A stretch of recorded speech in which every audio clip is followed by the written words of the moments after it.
At Tokyo Dome, a reserved martial arts icon faced five of the fiercest champions in the world. What started as an international event to celebrate the unity of fighting disciplines turned intense when five top MMA fighters aimed to publicly challenge Chuck Norris on stage. Chuck Norris wasn't just a ceremonial guest. For over 60 years, he had been a global karate champion, a U.S. Air Force veteran, and the creator of Chun-Kuk-Do, a discipline focused on teaching that true skill lies in self-control, not overpowering others. When the five champions encircled him in a staged provocation, they didn't anticipate facing a lifetime of refined expertise honed into instinct. Chuck's composed parries to their every move and his refusal to counter arrogance with hostility transformed their stunt into a moment of insight, prompting millions of viewers to rethink their understanding of strength. What was meant to be a public spectacle to diminish an aging icon became a transformative evening that reshaped the essence of martial arts. Tokyo Dome and the global combat community would never view the arena the same after the five champions bowed to the man they had intended to overshadow. Before we dive back in, let us know where you're watching from. If this story resonates with you, be sure to subscribe, as I've got something unique lined up for tomorrow. Tokyo Dome shimmered under the night sky like a glowing orb, its arched roof reflecting beams of light across the city. Inside, 20,000 spectators created a deafening roar that seemed to pulse through the air. The International Martial Arts Expo had turned Japan's iconic stadium into a meeting point of heritage and innovation, where the raw energy of combat sports merged with the allure of spectacle. Aiko Sato adjusted her earpiece as the camera's red light blinked, signaling her live broadcast. At 32, she had reported on everything from Olympic judo to underground fight rings, but tonight carried a unique intensity. The arena's atmosphere buzzed with a primal undercurrent. "We're live in 3-2, the cameraman signaled silently. "Good evening from Tokyo's heart." Aiko's voice blended confidence and excitement. "I'm Aiko Sato, reporting live from what may be the most awaited martial arts event in years. Tonight's Legends vs. Champions showcase unites the pioneers who shaped combat sports, with the new wave redefining it." The camera swept over the crowd, capturing countless phones recording, flags waving from every corner, and celebrities mingling with fighters in the front rows. Aiko continued. "Among tonight's honored guests are former champions from karate, judo, Muay Thai, and, of course," she motioned to the VIP section, "Chuck Norris, the man who brought martial arts to the Western mainstream through his films and competitive career." The camera zoomed in on him instantly, a man in his early 80s, exuding both age and vitality. Chuck sat upright at ringside, his lined face marked by experience, his eyes sharp and attentive. Dressed in a plain black shirt without flashy adornments, he contrasted with the entourages around other stars, accompanied only by a single aide, a quiet figure amid the chaos. "But tonight isn't just about honoring history," Aiko shifted her tone. "It's about highlighting today's champions and perhaps answering long-debated questions about how past legends would stack up against current titans." The arena's massive, screen lit up with a montage of five fighters, each clip more dazzling than the last. The crowd's cheers growing louder with every familiar face. First came Kai the Cobra Tanaka, a lightweight whose fluid movement seemed to defy gravity. The Japanese crowd roared as footage showed his signature spinning back kick, a move that had gone viral even before his title win. Next was Titan Brooks, a towering heavyweight whose speed belied his massive frame, his knockout reel showing opponents collapsing like felled timber. Rafael El Relampago Cruz followed, the Mexican featherweight whose technical precision earned murmurs of respect even from this Japanese audience. His style was calculated, almost clinical, like a strategist's approach to combat. Yuri Iron Wolf Petrov's stoic face filled the screen next. The Russian middleweight showed no emotion, dismantling opponents with robotic efficiency, his expression as blank as the mat beneath him. Finally, Malik the Lion Adewale, the Nigerian welterweight whose charisma nearly outshone his formidable skills. His highlight reel was as much performance as it was victory, a fighter who knew modern combat was about narrative as much as technique. Together they embodied 5 weight classes, 5 styles, 5 personalities, and 5 bold egos. The lights dimmed, and a spotlight illuminated the stage where the 5 champions stood in a line radiating raw power and unshakable confidence. The expo's director, a nervous man in a sharp suit, approached the microphone. Ladies and gentlemen, welcome to our showcase where legends meet champions, he announced, met with a thunderous response. Tonight's exhibitions will feature performances from both our revered legends and reigning champions. First, let's hear from our current title holders. Kai Tanaka stepped forward, grabbing the mic with ease. At 26, his youthful face contrasted with the dragon tattoos coiling around his arms. "Tokyo, my home," he shouted, earning cheers. "It's a privilege to stand here with these great champions." He nodded to his peers, then his smile sharpened. "And it's fascinating to see the legends too, the ones whose posters we had as kids, who starred in movies about what we do in reality." The crowd let out surprised laughter while a producer somewhere cringed. "No disrespect," Kai added, his tone implying otherwise, "but there's a gap between staged fights and real ones, between filming scenes and forging history." His eyes flicked deliberately toward Chuck Norris, who sat unmoving in the VIP section. "Some of us earned our place in the cage, not on a set with stunt doubles and retakes." The crowd's reaction mixed shock, applause, and uneasy chuckles.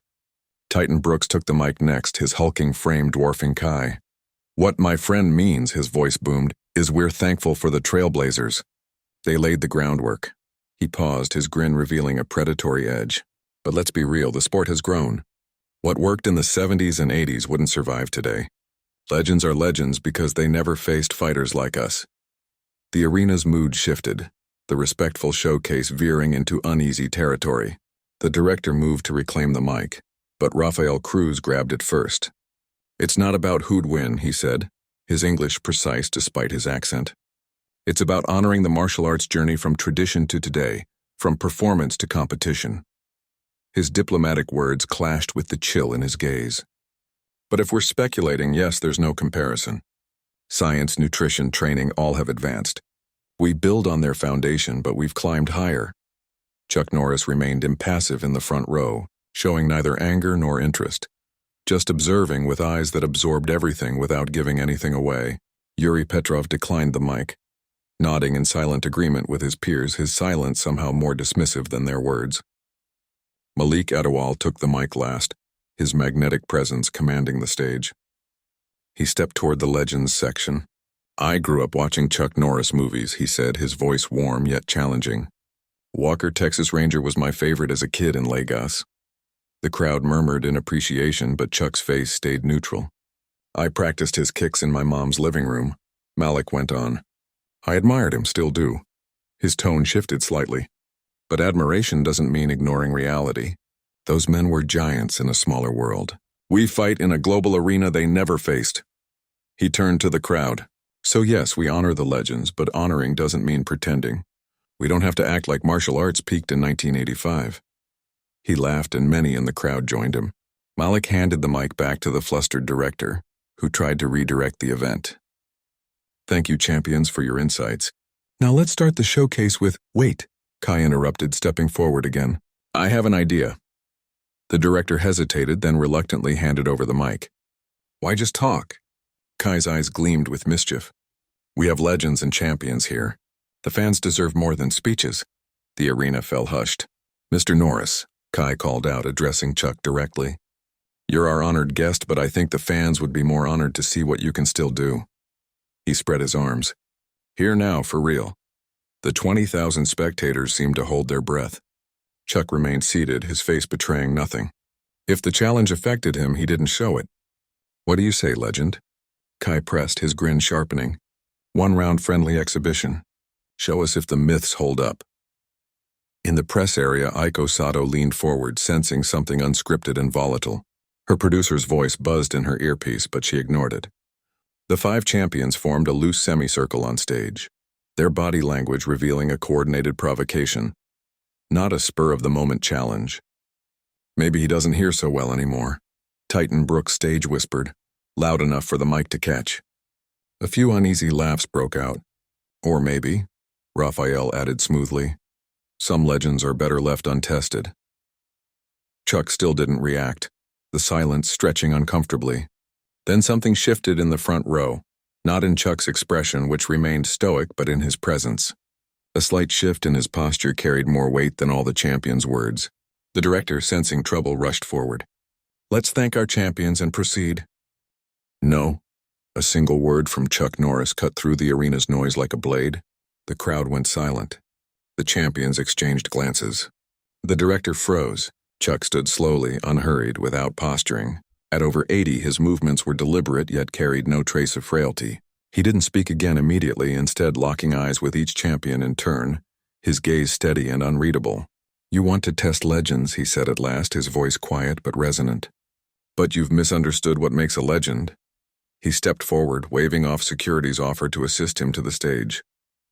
His measured pace parted the crowd, whispers spreading like ripples. "A true martial artist," Chuck continued as he ascended the stage, "fights not to prove himself to others but to master himself." The 5 champions awaited him, their earlier confidence now tinged with uncertainty. Physically, they towered over him, younger, faster, stronger by every metric. Yet Chuck's presence dominated the space. "Since you've extended the invitation," he said with a faint smile, "it would be rude to decline." The crowd erupted in a mix of confusion, excitement, and disbelief. Phones shot up, social media buzzing with real-time reactions. Aiko narrated the escalating drama, struggling to capture the electric atmosphere that had turned a ceremonial event into something unprecedented. Backstage, an elderly Japanese man watched quietly. Sensei Kuroda, Chuck's friend and occasional training partner for over 40 years, showed no expression, though those who knew him might have noticed a subtle nod of approval. The 5 champions stood in a loose formation, their challenge now answered in a way they hadn't expected. They had aimed to elevate themselves by diminishing a legend, only to find that legend standing among them, composed and unafraid. As the director scrambled with security and legal teams over liability concerns, Chuck Norris stood at the center of the chaos, his calm a stark contrast to the storm around him. The night, meant to celebrate martial arts history, was becoming history itself. The crowd, expecting entertainment, was about to witness a profound lesson in mastery, delivered not through words but through action. The air in Tokyo Dome shifted from spectacle to anticipation, the charged silence before a storm. The director whispered urgently into his headset as production staff and legal teams exchanged worried looks. The carefully planned event had veered into uncharted waters. But for the 20,000 spectators, nothing mattered beyond the scene unfolding before them. 5 champions in their prime facing a legend many had dismissed as a relic. Chuck Norris stood at the stage's center, composed and steady. Despite his age, his posture showed no weakness, his eyes clear and focused. He had said little, but his presence carried an authority that needed no amplification. Kai the Cobra. Tanaka stepped forward, restless energy fueling his style. At 26, the Japanese lightweight champion represented the new era of martial artists, flashy, technical, and shaped by social media's emphasis on showmanship. Tonight, he wore designer athletic gear emblazoned with his logo and sponsor patches. "So," Kai said, his amplified voice tinged with mockery, "the legend steps up." He circled Chuck once, bouncing lightly. "Any special rules we should know? Anything too tough for your experience?" Scattered laughs broke out, but most of the crowd stayed silent, watching intently. Chuck's expression remained unchanged. "No rules," he replied simply. "Just respect." The director reached the stage, sweat on his brow. "Gentlemen, this isn't part of the program." "We can't allow—" "Let them proceed," a commanding voice interrupted from the stage's edge. Takashi Miyamoto, the Expo's owner and a savvy businessman, saw the marketing potential. "This is what the fans want." The director hesitated, then stepped back. Production crews adjusted lights and cameras. Medical staff edged closer, and social media exploded with alerts. Chuck Norris accepts live MMA challenge. Kai seized the moment, gesturing to the matted demonstration area. "After you, Mr. Legend," he said with an exaggerated bow. Chuck walked calmly to the center, removing his watch and handing it to a staff member. He didn't stretch or play to the crowd, simply taking a subtle stance most wouldn't recognize as combative. In the press area, Aiko pressed her earpiece closer. "We're seeing something extraordinary," she narrated, barely containing her excitement. 5-time lightweight champion Kai Tanaka is challenging Chuck Norris to what's being called a friendly exhibition. But the tension here suggests otherwise. The other 4 champions stood at the stage's edges, their expressions ranging from Titan's eager anticipation to Yuri's cold scrutiny. Malik stood slightly apart, studying Chuck with conflicted intensity. "How do we do this?" Kai asked, bouncing actively, shaking out his limbs. Light contact, demo speed, or are we testing skills for real? The question carried a clear challenge. Chuck regarded him calmly. You set the terms.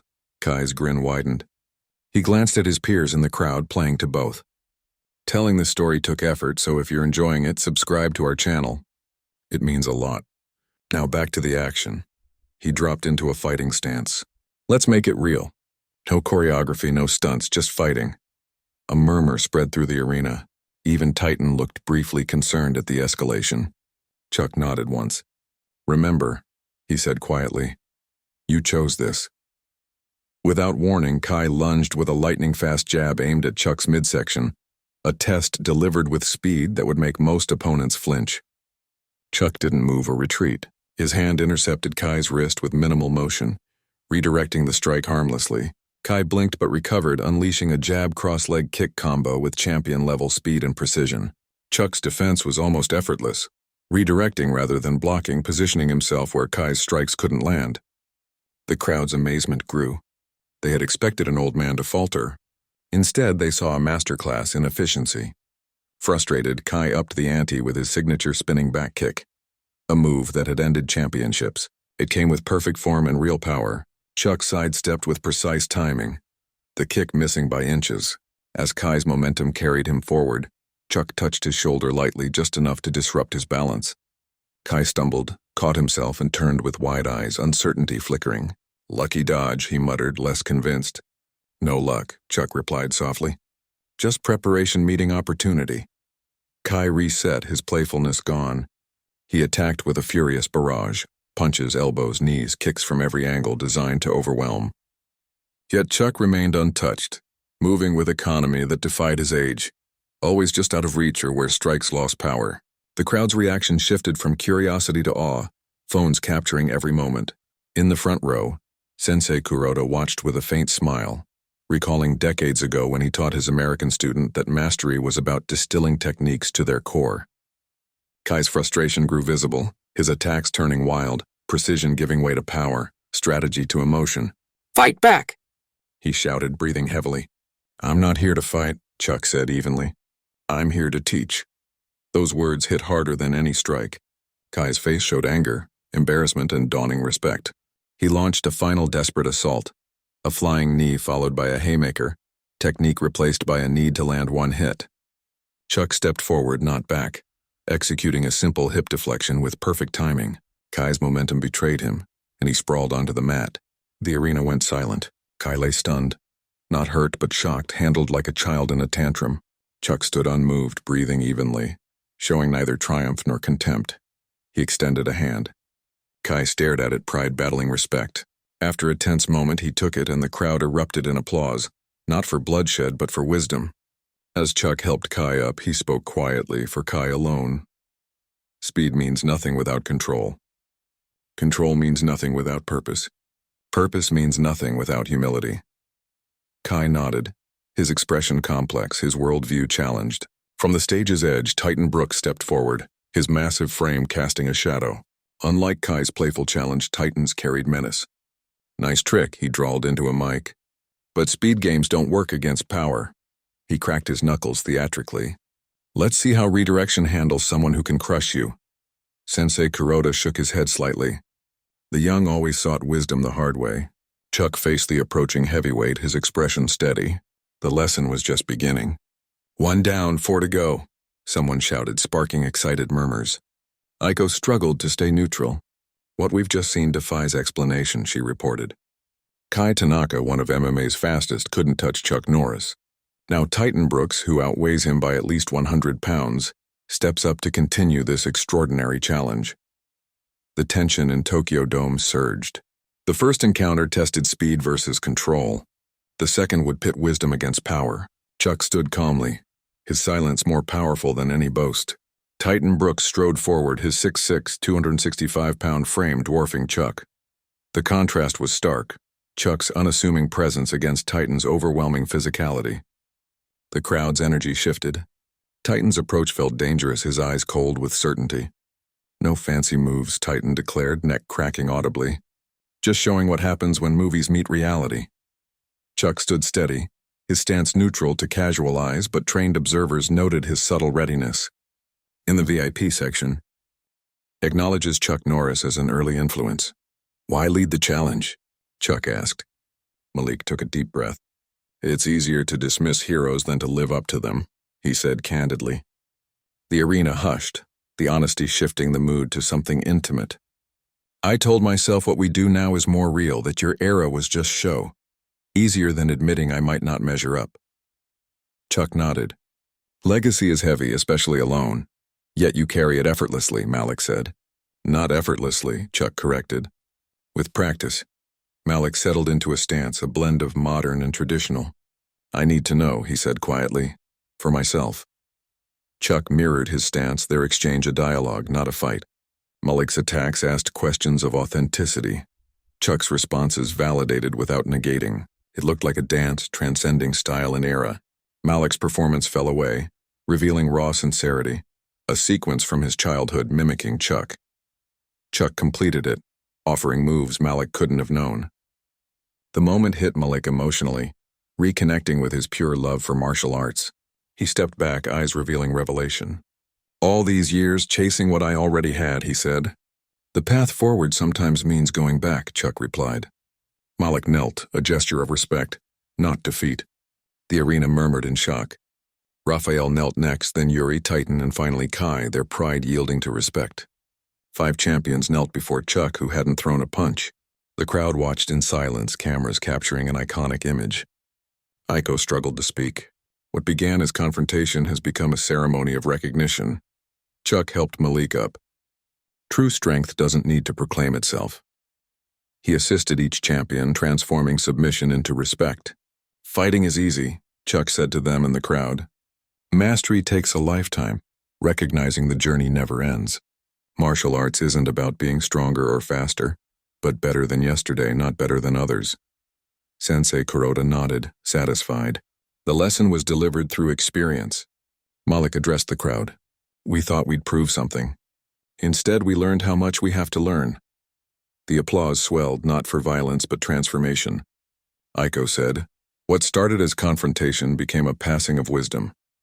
Malik proposed continuing the showcase with a new purpose, a celebration of the shared journey. Chuck nodded, moving to leave, but Malik called, Mr. Norris, would you stay? Not to prove, but to share. Chuck turned back, warmth in his eyes. I'd be honored, he said. The showcase continued, now a collaboration, the audience witnessing a transmission of wisdom. The night ended with Chuck and the champions bowing together, embodying martial arts paradox. Strength through vulnerability, victory through surrender, mastery through eternal learning. The silence spoke louder than words, echoing beyond Tokyo Dome. The next morning, Tokyo's sunrise lit the city, but the talk was of silence, the silence of a legend who spoke volumes without raising his voice. In a quiet hotel room, Chuck meditated, his phone buzzing with notifications he ignored. Across town, Malik watched the sunrise, video calling his mother in Lagos. You understand now? She asked. I'm starting to, Malik replied, humility freeing. The 5 champions began their day as students, the publicity stunt now a turning point. At Global Sports Network, Aiko reviewed viral footage. Her producers stressed framing the narrative, but Aiko said, maybe the story's power is it doesn't need framing. Clips spread globally, analyzing Chuck's efficiency and the champion's humility. At a tea house near Sensoji, Sensei Kuroda and Chuck shared silence. They'll say you defeated them, Kuroda said. We know better, Chuck replied. You showed them how they defeat themselves. Malik and the champions arrived, seeking not publicity but wisdom. They shared tea, asking about journeys, listening more than speaking. The afternoon's showcase continued as education, Chuck collaborating, not competing. The audience saw authenticity over branding. As evening fell, Chuck and the champions stood together, their bow a symbol of unity. The silence lingered, a ripple of wisdom for future generations. Stay tuned for 2 more stories. Click to watch. If you enjoyed this, subscribe.